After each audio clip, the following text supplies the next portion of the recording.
Welcome to the Merchant Sales Podcast. Hey everybody, got a great episode lined up for you today. Jaron Rice, who's been on the podcast already 3 times. This is his 4th time. He's talking to us about the Chamber of Commerce. How can you leverage the Chamber of Commerce in your local community, maybe even multiple chambers of commerce around you to generate more merchant account sales? I know you're going to get a lot of value and a lot of actions that you can take from this interview. Right after that, we go into questions from the field, and I talk about manage your energy, not just your time. And I talk about what really sets the top performers in our industry apart from those that are average and below average. So I'm going to jump right into the interview. I hope you enjoy it, and I hope you are having an awesome day today.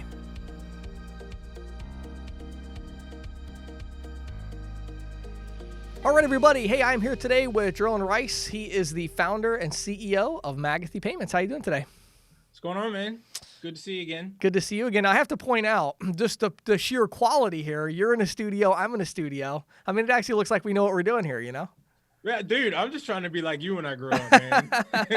That's awesome. So today, Jaron and I are going to talk about how to leverage the Chamber of Commerce to sell more merchant accounts.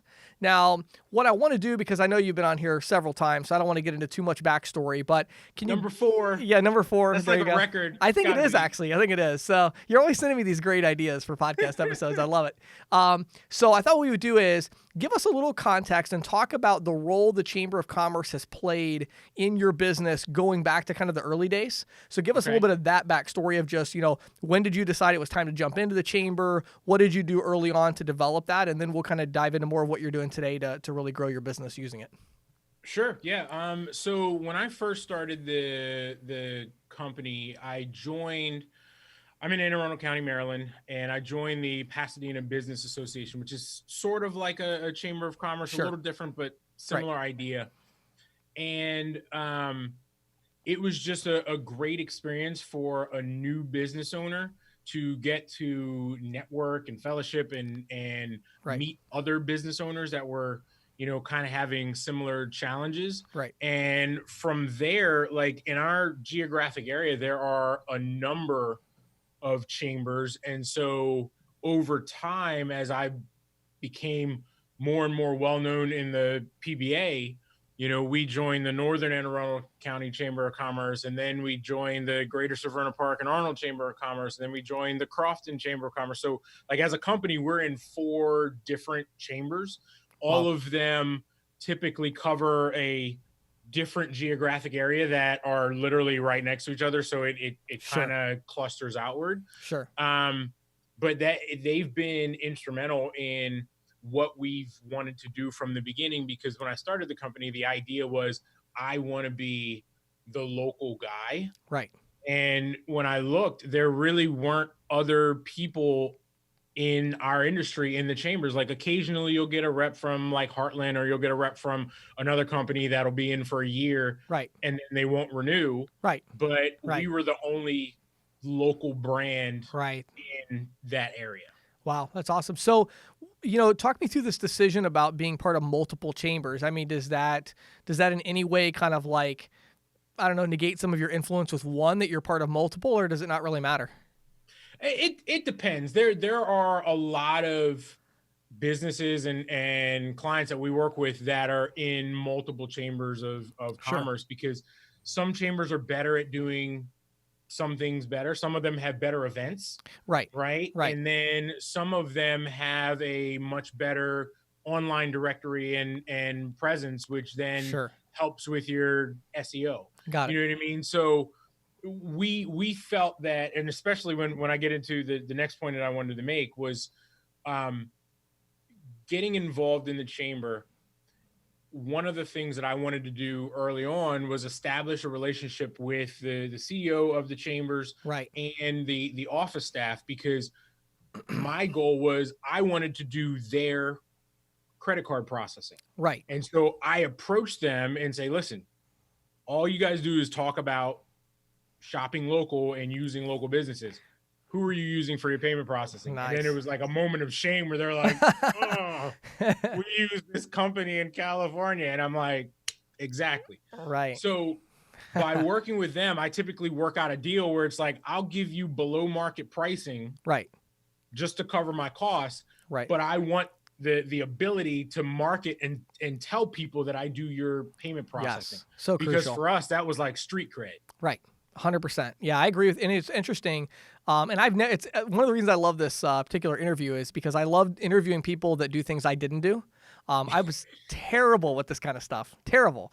So I love it. And it's like, let me hold time out. Let me just say, that is like almost like the best compliment that you could ever have given me, because I learned so much about the industry from you. And I thought that I was like, I would do things like, what would James do? And I would go off and do it. And James is like, hey, this is a great idea. No, this is definitely not something James would do.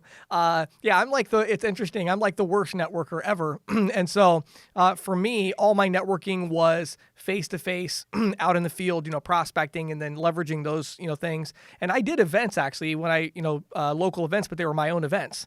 And so, Okay. I didn't do the chamber stuff, but it's interesting because I've talked to 20 or so reps who have, been really good with the chamber. All of them said the same thing you just said, which is you've got to get your foot in the door by signing the chamber up to process with you.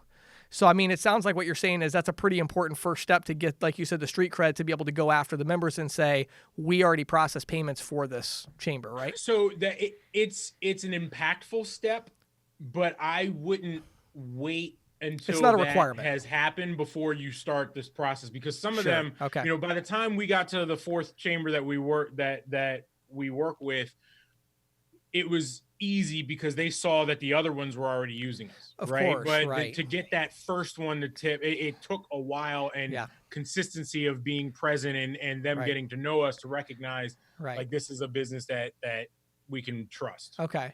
All right. So before we get into, how you sell merchant accounts with, your efforts as Chamber of Commerce, talk to me about your involvement in the chamber. So let's go outside of your personal interest and let's Okay. just say, your involvement, Magathy Payments involvement in the chamber. What are you doing at the chamber to kind of get that reputation as an active member? What does that entail? So fantastic question. I tell people all the time, the Chamber of Commerce is like a gym membership in that you will get out of it exactly what you put into it. Wow. So I've had plenty of people and business owners that say, yeah, I was a member of the chamber. I didn't get any business from it, so I quit. I'm like, okay, did you go to any events? No. Did you sponsor any events? No. Have you ever met the CEO or any of the office staff? No. Like in Office Space, like, what would you say you do here? Right. And it right. ultimately came down to they paid a membership fee, Right. and expected the phone to just start ringing because they're members of the chamber. And It doesn't that's work not like how that. it works Sure. at all. Sure. So for us, some of the impactful things that have been mutually beneficial is when we moved into our first office space in 2017, when we moved the business from my basement into an Right. actual office. Right.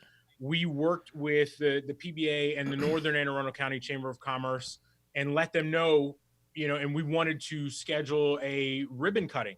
So Oh, wow. they did all the legwork. They got all the politicians and local people to show up, all the news media, and we just stood there and they took our picture and we did a ribbon cutting and all that. And then it was in the paper. Right. And the chamber loves it because that's an additional event Right. for them. Sure. That brought us a lot of publicity. Oh, yeah. And so 2 years later, when we moved into a larger space, there was like, okay, well, let's do it again. incorporate all of them. So, I mean, we had it, all four of the chambers, the Better Business Bureau of Greater Maryland had their staff and people here. And it turned out to be this huge event where we had like 80 people in, 1,000 square, almost 1,100 square foot office, for our Right. ribbon cutting. But it was a fantastic networking event. Sure. And we made good connections with the people here. Right. And some of the people here made connections with other people. Right. Right. That's awesome. So you go to the events, you get them involved in events that you're doing, like the ribbon cutting. What else? Is there any other things that you do besides Absolutely. So all of the chambers have different committees, right? Okay. And so for one of the chambers, I sit on the board of directors. They have committees like the golf tournament committee or Sure. the diversity committee or the health and wellness committee. And they're always looking for people that are active in the community that want to help. And typically when you're Sure. on a chamber committee, it might be one meeting a month, Right. if that, Right. you know what I mean? But giving you're investing your time in the organization to help Right. bring some of your ideas and things like that to Sure. help better the organization. There are certain things, you know, that we go over in committee brainstorming sessions where you Right. might have an idea that for whatever reason nobody's ever thought of before. Right. You know, and so when you give and bring value to them in that way, that's something that people remember, Sure. and it'll keep you top of mind when it comes to referrals and things like that. Yeah, love it. Okay, cool. All right, so you're adding value to the chamber. Now you're looking to get a little bit of value in return. You want to sell some merchant accounts. Walk us through that. What's like the low hanging fruit? What are these agents, if they get into their chamber, they're involved for a few months, what could they do to potentially sell some merchant accounts? So one of the things that community directory, right? A lot of people in the Facebook group will ask, you know, what are good sources to buy leads from? Right. Sure. And there are plenty of organizations where you can specify, I want this type of business, I want that type of business. If you're in the chamber, this should be your lead source, right? So Right.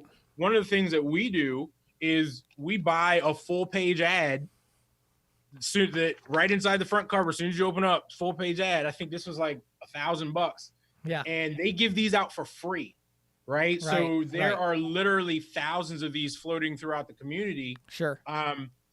It's beneficial to them when we purchase ad space Right. in there.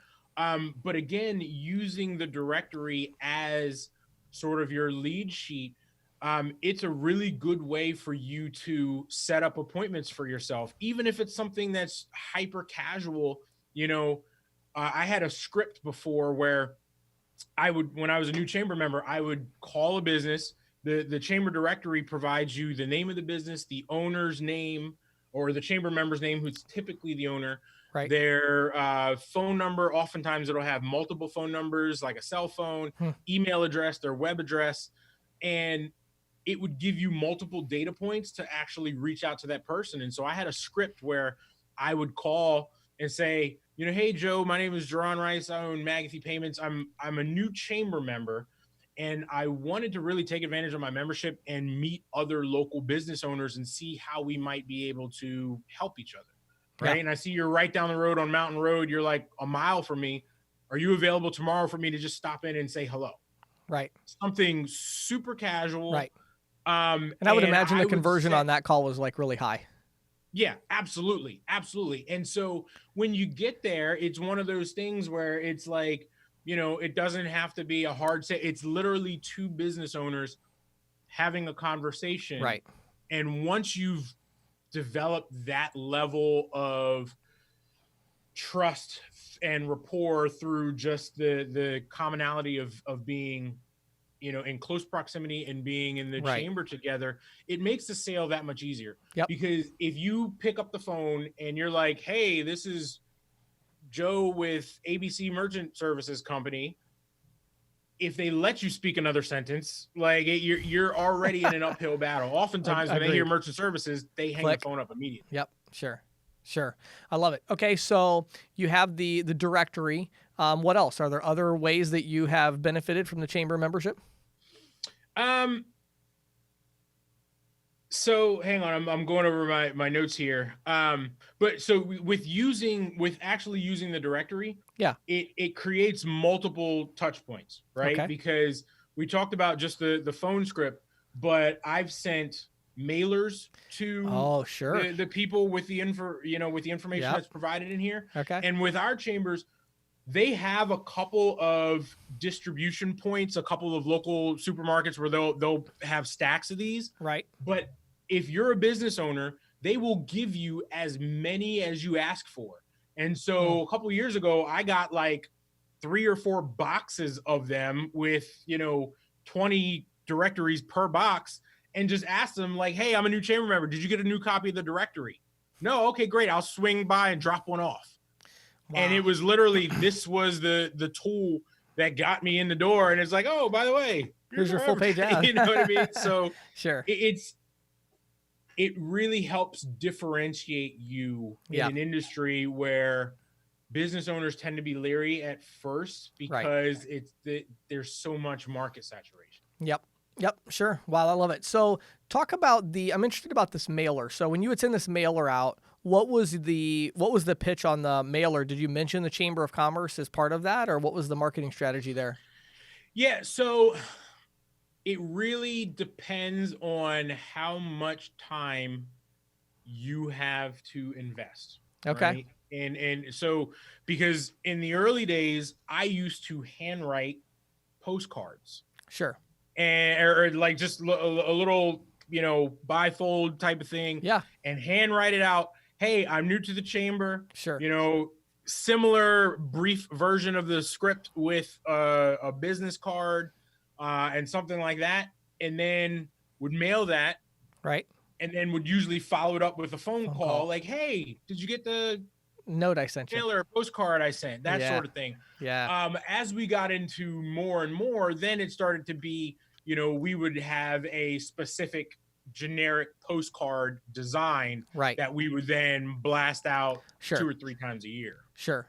Yeah. And I think it's so interesting you bring up the handwritten thing initially because, one of my big beliefs about marketing, and I posted on LinkedIn yesterday, a really interesting post about a very successful business woman that had done a long form letter to a potential partner to get the deal after they said no. I'm amazed. Like right now, it seems like, I don't know your opinion, but everybody I talk to is looking for how to make marketing less effort. They want it to be automated. They want it to be easy. They want it to be magical.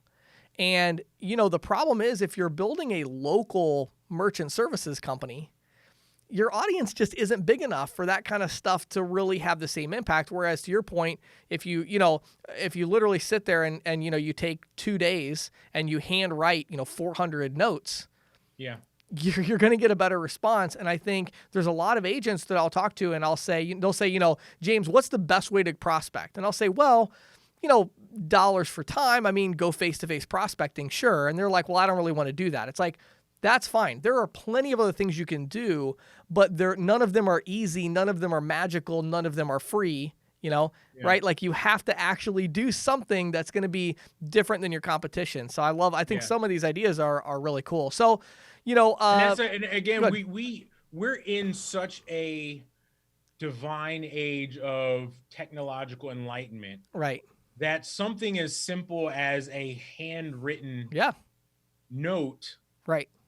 really is far more impactful because that person, even if you're writing the same thing over and over again, that person that gets that handwritten note knows this person took the time to write this.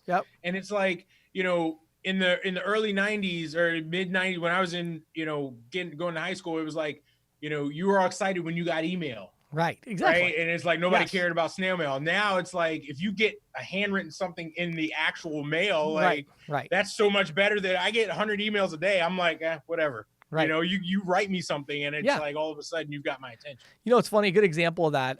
Just yesterday I was one of my employees was talking to me about a new marketing effort that we're doing for our new statement analysis tool. And I said, one of the things I'm going to be doing is I have all of these connections and I said, I'm going to be sending them a LinkedIn message. But the way I'm going to do it is I'm going to send them a voice message on LinkedIn. And I showed him, he never even noticed it before, but on LinkedIn just a few months ago, they added this thing where you hold down this little microphone thing and, record a voice message and it sends a voice message. And he's like, well, why are you doing that? Wouldn't it be easier to just copy, paste, Yeah, but, I always want to do the thing that's different, right? I want to do the thing that they're not getting. Right now, I have never received a LinkedIn voice message from anyone ever. Okay. Yeah. And I get like a lot of LinkedIn messages. I've never received one. Right. So when and the thing I love about it is it doesn't say anything. It doesn't say what the voice message is. It gives you no preview or anything. It just says voice clip. And it's this mysterious James Shepard just sent you a voice file. You're like, what in the world? I have to click on it. And so it's like, to your point, I think, whether it's high tech, low tech, doesn't matter. It's what is different, what's going to stand out, what are your competitors not doing. I mean, like I would be using that if I was, like if I was doing what you're describing, I would be getting that directory. I'd be going on LinkedIn, finding every one of the people in the directory and sending them a voice note, like a voice message, so, and then you send them the mailer and then, all the different things like that. So I love it. So what else you got? And that's, it's such a fantastic point because again, as a business owner on LinkedIn, I'm not on LinkedIn probably as much as I should be, but every time I log in, probably once a week or so, there's another 15 spam messages of like, hey, did you get my last message? Hey, did you get my last? And it's like, I don't even know who you are. Right. And I look back and you're like 8 paragraphs into a sales pitch in my inbox. Like, is that working for you? Because to me, that's very off-putting. Yep. And, I'll tell you another one I used to do. It's funny now. I'm remembering all these different things. When I was in it, Twitter was really a big deal, which it still is, but it was like really a big deal. It was just growing. And I had a really big Twitter account. And one of the things I would do is I would mention. So I'd find a local business. I would record on my phone a 30-second video, just with my phone, hey, this video goes out to XYZ Pizza Shop. I think you guys are amazing. I love your pizza. I was there the other night. Just wanted to say, congrats on your success. And I'd love to swing by sometime and talk to you, about our business. Message me back if you'd like to connect or something like that. And so I would actually mention that to them or message them if I was connected with them. And my response rate was probably 20%, 30% on those. Because nobody does that, so absolutely. I think anything you can do where it's like you're taking that extra time. I think any time with marketing where if you're trying to sell to an audience of 50,000 or more people, it's really a good idea to, automate and produce, right? But when you're selling to an audience of, there's like literally 1,000 businesses that meet your potential target audience in your area. I mean, come on, just spend more time on it and set yourself apart. Yeah. And it's funny because one of our best social media platforms is for generating new business is Instagram.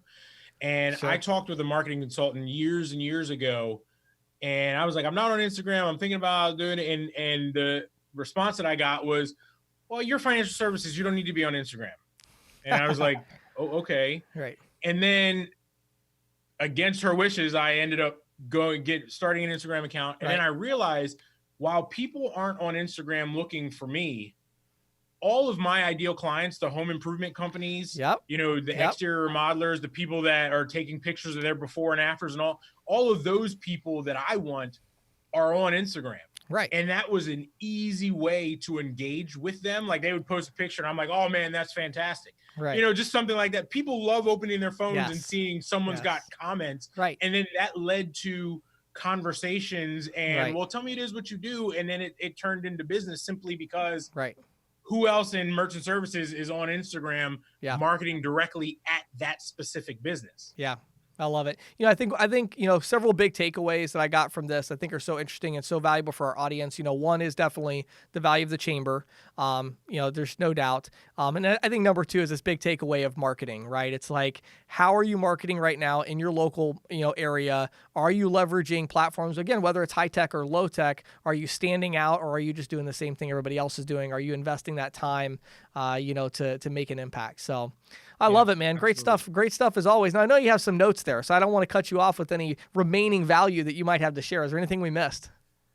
Yeah, no, I think we pretty much covered it. But like I said, at the end point, once you get to the point where the chamber trusts you to do their processing, then that in and of itself is like a huge way. The key to the city, so to speak, with that particular chamber, because again, if they trust the chamber, if they're paying I always use it jokingly, like, oh, you paid your membership dues online, right? Like, yeah, okay, great, thanks. I made a portion of that.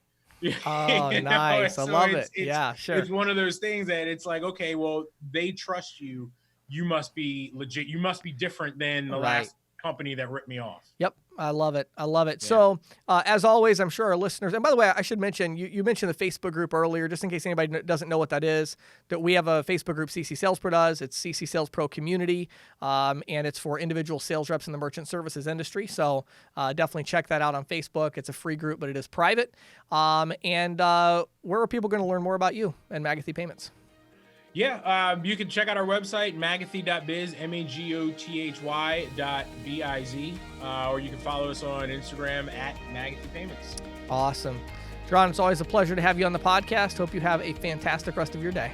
And now, here is Questions from the Field with James Shepard. Hey everybody, in today's Questions from the Field, I want to answer a question that is on everybody's mind that's in the industry, and that is, what sets the top merchant sales professionals apart from those who are average or below average? What sets the top executives in our industry apart from those who are average or below average? What does it really take to kind of get to that next level? And so in our industry, it's very unique because there are certain jobs and even certain sales jobs where those who are the best are maybe 30, 40% better than average, right? So you may have a job where you say, well, I'm a taxi driver, and if I'm an average taxi driver, maybe it takes me 2 hours to get across New York City. And if I'm the best taxi driver in New York City, I can maybe do it in an hour and a half. It's a little bit better. But when we're talking about merchant sales, you'll find that the average salesperson probably sells about 4 or 5 merchant accounts a month. Now, that includes all the people that are kind of part-timers or things like that. But, you have this 4 or 5, maybe a full-time average would be closer to 8 to 10 per month for like full-time reps. But when you look at that average of, let's say, 8, then you see people who are the best, and they're able to sell consistently 25 or 30 accounts a month. And you go, wait a minute, how is that possible? Now, I want to talk to you about a couple of things. I want to talk to you about energy, and I want to talk to you about time. Let's talk about time first, because that's the easy one to understand. So there definitely is a correlation where those who make the most money in this industry, at least while they're building their portfolios, they do work harder and they work more consistently. So they're definitely working a good number of hours, but I will tell you from my experience, the number of hours they're working are definitely not extreme.